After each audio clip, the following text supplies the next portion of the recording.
Hi, I'm Pam Blizzard from Recovered Peace. And I'm Lachelle Burkett with Hope Redefined. And I'm Bonnie Burns of Strong Wives. We're so glad you're joining us. Hi, welcome to another episode of Hope for Wives. Today, we're going to do something a little different. We are actually inviting some of our professional male colleagues to share on a topic about, is it a struggle or is it addiction? And I'm going to tell you that the root of this topic came from questions that we get most often when we're attempting to connect with women in their healing journey. I will have women who will say, well, my husband's struggling with porn. He's not addicted to it. Or sometimes I have women who say, my husband refuses to call this an addiction. It's just been a struggle. What's underneath that thought process a lot of times, not always, but a lot of times is her trying to assess, what kind of help do I need? Like, do I need a different type of help because he's only struggling with this? Or do I need a different type of help because he's addicted to this?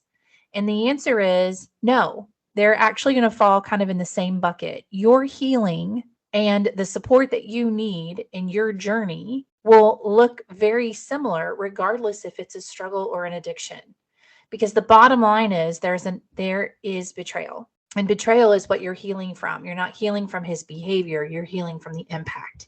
So it's important for us to be able to give that distinction. What we got to do is we actually went to a conference at the end of April, and Miss Bonnie did an amazing job of running people down and really capturing their wisdom around this conversation. And what we hope that you gain from hearing their input, regardless of what your husband, how you guys want to label what's actually happening, there is total validity in your pain and total validity in the need to heal. So we want to just invite you to listen and enjoy meeting some of our friends.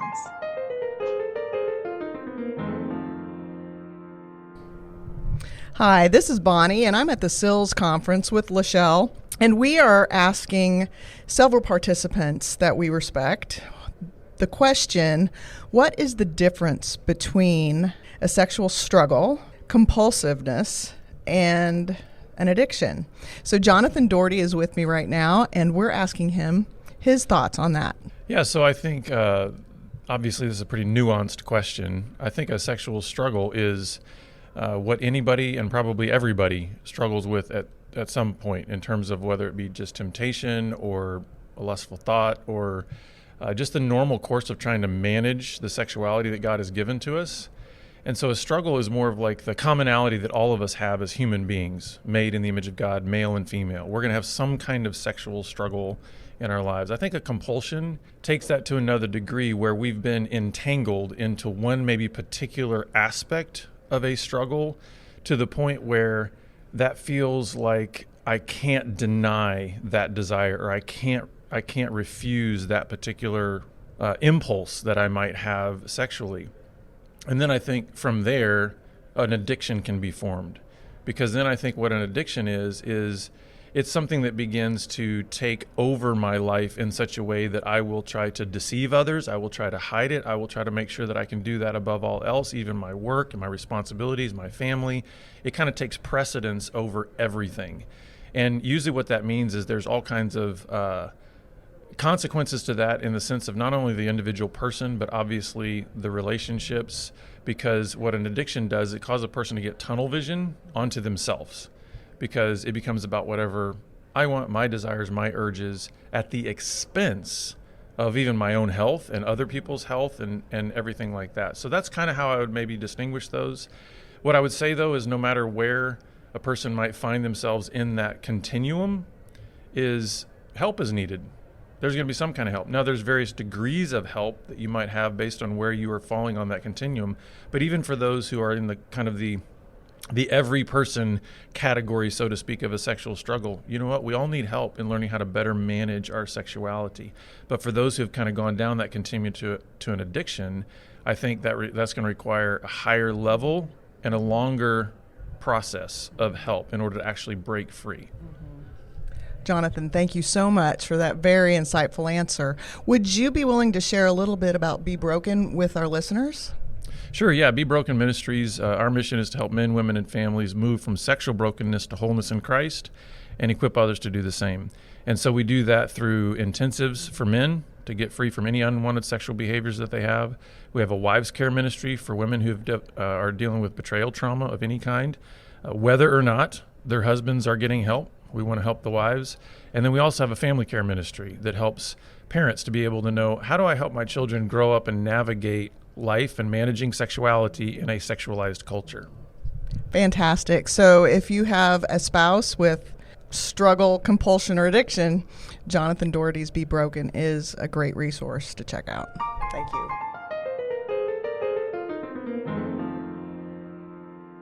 I'm speaking with Nick Stumbo, who is the executive director of Pure Desire Ministries, and we're asking Nick the same question. What is the difference between a struggle, a compulsion, and an addiction? Yeah, I think that's a great question, because a lot of times people can get hung up on labels, and if they hear one, especially addiction, that can have a stigma to it. It's like, well, I'm not an addict, so I don't need that much help. I think when I look at those words, though, struggle is the most common denominator, that if anyone says, I have any kind of unwanted sexual behavior in my life, they could say, I struggle, whether it's lust or pornography or more advanced forms of acting out. But what was really helpful to me in my journey, I was invited by my denomination as a pastor to consider getting help. They didn't know I needed help, but the opportunity was there. And I was very, very hesitant because they were using words like addiction and compulsion. I was like, well, I don't have that. I just struggle a little bit. But I went and met with a counselor who was kind of that first step to explore if you might want to go to Pure Desire's counseling program. And I sat with him and I told my story, for the better part of half an hour, just basically trying to tell him why I didn't need this program. I wasn't that bad. And he listened kindly and with a lot of wisdom, and at the end said, okay, Nick, let me ask you 3 questions. He said, how long have you struggled? And I said, well, since my early teen years, and at the time I was in my early 30s. So I said, I've been struggling 17, 18 years. He said, okay, second question. How many times have you tried to stop? And I actually laughed a little bit because I was like, well, every time was the last time. Like I was never living a secret life or a double life where I was intentionally hiding it. There was a sincerity of, I did it again. I'm so sorry. Confess to God, get rid of anything I'd, purchased or viewed, and said, that was it. That was the last time. And every time I think I meant it as much as I knew how to. And so I said, I've tried to stop hundreds, if not thousands of times. And he said, okay, third question. Is it causing you or people you love significant amounts of pain? And that's where it got really serious, because what he had heard in my story is my wife was on the verge of leaving because of how much pain my pornography use was causing her, because what I would do was confess, and I'm so sorry, I stumbled again, but this is why it's going to change. This is why it's the last time. And but she'd heard that for 10 years. And after 10 years, my words didn't mean much anymore. They were very empty promises. And she said to me, it's not that I hate you, but I hate the way you make me feel. And because I don't know if it will ever change, I don't know if I can stay for the pain. And those were very serious words. And so I had to say, yeah, I think if I don't stop, my wife will leave me. So he said, okay, Nick, let's put those together. It's been a problem for a long time. You've tried to stop repeatedly without success, even though it's causing you and people you love significant pain. And I said, yeah, that's a pretty good summary of my story. And that's when he leaned across and said, with a lot of love and compassion, he said, Nick, that's a clinical definition of addiction.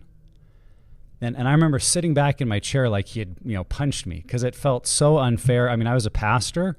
I sincerely loved Jesus. I sincerely wanted to lead the church well, but I'd had this ongoing issue in my life. And because I'd always wanted to just call it a struggle, it hadn't allowed me to invest in the change process to the level I needed to actually find transformation and freedom. And so even though initially I really struggled with that label of addiction, I realized it was more about my own biases and stereotypes towards that word, because I thought if I were to acknowledge I have an addiction, it's like acknowledging either that I'm not a Christian or Jesus isn't enough.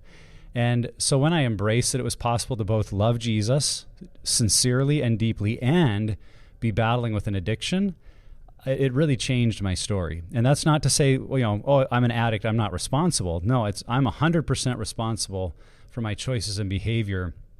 but it did define the level of engagement I was going to need in a recovery plan. And so for me, that word addiction started to carry a lot of important meaning. But I would circle back to where I started to say, at the end of the day, I truly don't care what you call it. Because if someone is saying, I have a struggle, okay, I have a compulsion, all right, I have an addiction, okay, the truth is, at any level, it is worth engaging fully in a recovery process until you're able to say, I am free of the struggle, compulsion, or addiction that I once had. So that's a little bit of my story and how those words have come to take on some meaning for me.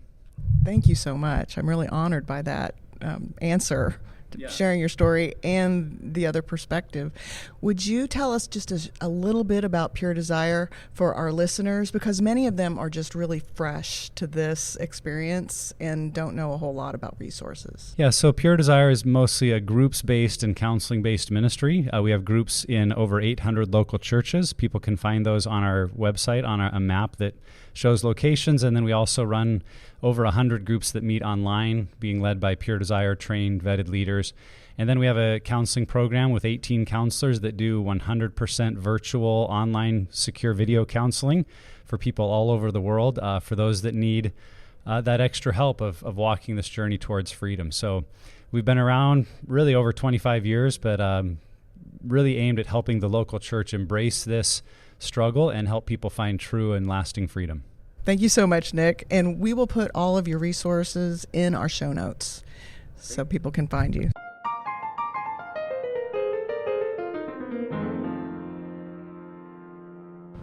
Hello, this is Bonnie Burns. I am still at the SILS conference asking different men their opinions of the difference between struggle, compulsion, and addiction. And right now I'm talking with Clinton from Restored to More. And I'm so excited. He is just smiling really big right now. Big smiler. Yeah, he's a big smiler. It makes me feel good, happy. So I'm going to pass the mic to him and see what he has to say.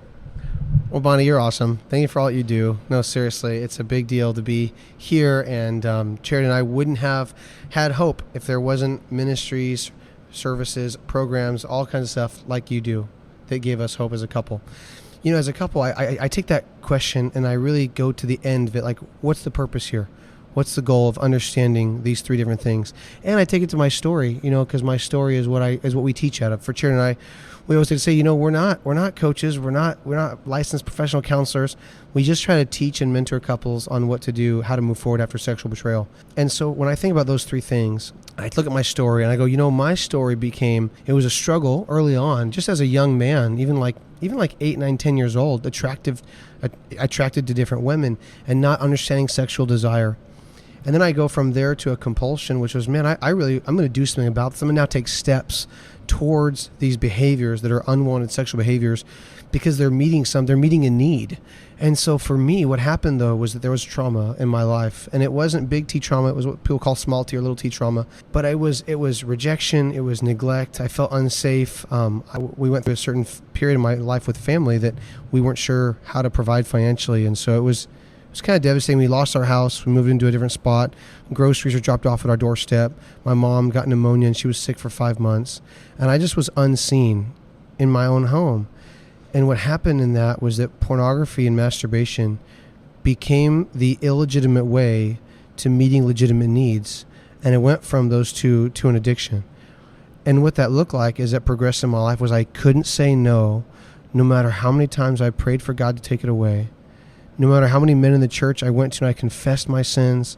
I read books about it as a young man, even in junior high and high school, and I couldn't stop. And so for me, there wasn't a long period of time where it wasn't an addiction. Even addiction for me was a 12-year-old boy, which is crazy sad because I think if you're listening to this, maybe you know a 12-year-old, maybe it's your nephew or your niece, and you picture the innocence of that child. And so quickly masturbating 3 times a day, seeking out pornography, stealing, lying, going into families' homes, going over that, just the obsessive nature and really the inability to say no. And so I think for me, there might be stages. Now, we work with a lot of couples. And so what we've found is that not everybody has the same level of struggle, like if I can use that word, with this. Some men don't have a severe addiction like I did. It is a struggle. Some men have a compulsion where maybe it's not just a yes or no in the temptation stage, but still isn't a full-blown addiction where maybe it's harming themselves to a degree that was harming me. The sad part is that no matter what degree of struggle, it's still a betrayal against the covenant of marriage. And so the wives are so greatly affected by the betrayal of pornography or masturbation because we're sinning against what God created to be unified, and there's a disunification that's taking place. And so no matter what, there has to be a conversation around this. There has to be a move towards healing, a move towards understanding and educating what's going on and what needs to be done so that we can thrive in our marriage. And Charity and I are just so focused on having a marriage that really exemplifies covenant love and sacrificial love so that we can thrive in our marriages and reflect the gospel to the people all around us. And so are we doing that in the secret areas of our lives? And so for me, that's what really makes me think about. I don't know if that's the right answer. There's amazing men who've answered this, but I hope that was good enough. And Bonnie, thanks for asking me. I do really appreciate it. That was wonderful, Clinton. Thank you so much for sharing out of your heart and your vulnerability. And what I love about your ministry is it's restored to more, and that you focus on the more part just as much as the restoration part. So I think I've heard there's some exciting things going on in your ministry. Would you like to give us a rundown, just a minute? Thank you, Bonnie. Yeah, we just launched a brand new course. Well, course 1's been redone 3 times. So course 1 is right now for couples who've just found out about sexual betrayal or are finding that even though they're in recovery, there's a disconnect in the coupleship and they don't know how to move forward or handle triggers. There's confusion, there's exhaustion, and they're just wondering, why can't we connect at home even though we're in recovery, even though I'm in a men or women's group? So that's what this course is all about. The podcast is weekly. Check that out. All of it's under Restored to More and restoredtomore.com. And the Instagram reels are taken off, which is awesome. We love doing those because we find they help a lot of people. So check it all out. Thank you so much, Bonnie.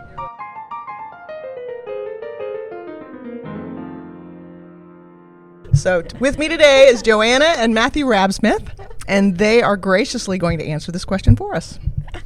Yeah, so obviously a very difficult question in some ways, right, to define those different categories. And I found a lot of clients and people I work with struggle when we start to put labels on things. They can be helpful in some cases because then you have a clear treatment path.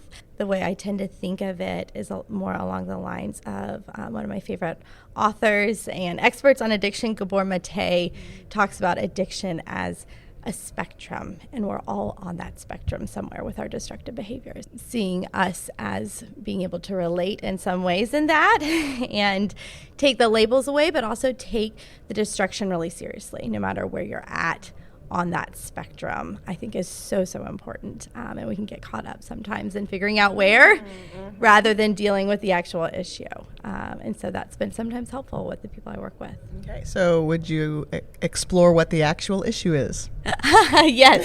So the issue that I work with in terms of addiction, we work with sex addiction in clients. And which again is not an actual diagnosis at this time. And so there is no clear definition of that. And in the community, there's a lot of debate in what that is. And so again, it's been really helpful for clients who come in struggling with the question, am I an addict? Am I not an addict? Right? Because their question is like, will this path then bring me freedom and healing? And we say, well, yes, it will, because it's going to break you of the destructiveness in your life, whether you label yourself this or not. Like, that's what we are about freedom, about healing, about health, about thriving in your relationship. That's fantastic, because we are hope for wives. So hope is our tagline. Yes, hope for everything. Yes. So Matthew, what would you say to that question? In similar ways, it's a hard question to answer. I would really focus on the concern of choice. You know, that if I have a struggle, if I have something that looks maybe more compulsive and consistent and it feels hard to break, or if I kind of align with some of the markers of addiction, it still is going to come down to a choice. Whichever category I find myself in, I'm making choices, and those choices will affect both what I feel, think, kind of say, and do. And so I need to be really clear about that part. And And where I am in that spectrum lets me know a little bit about the type of treatment program I might need to have, And so if I have something that is incredibly compulsive, I find myself doing the behavior without thinking about it. It's not something that I'm actively, kind of making that choice, that kind of unconscious level. It's still a choice. I'm just maybe not as aware of it. I really need to focus in growing in awareness. I really need to build a program around breaking denial, becoming aware of what I'm doing. For a struggle, I'm aware of it, but I may be continuing to do it. I probably haven't dealt with the root pain. And I think that's what a lot of people do. They deal with the compulsion, but they don't actually deal with the kind of root. And so they continue in this struggle even though they've been able to drop the behavior. So identifying where I am on that spectrum lets me know a little bit about the kind of program I should be in and the kind of work I should be doing. I think one last thing to add, the choice, and I think the responsibility is so important in kind of the distinction between those three levels, right? Because I think as it increases, the destruction that comes from my action increases. And if I'm in denial or not taking responsibility of that, I'm probably seeking to minimize what's going on. I don't want to be labeled an addict. So no, this is just a struggle. That's me minimizing and not taking responsibility. And so that responsibility piece is hugely important. Mm-hmm. So Matthew, would you tell our listeners where they can find the two of you if they want to use you as a resource? Absolutely. Find our last name and we're the Rabsmith team. So rabsmithteam.com is the easiest way to kind of get in touch with us. We really love to resource people on this journey. This was our journey. And so we help people directly, but a lot of times we really just help people point them in the right place. And so to find great resources, to find the kind of programs that are going to help them for wherever they are at, is something we really love to do. So they can find us there, contact us anytime. Wonderful. Thank you so much for your time.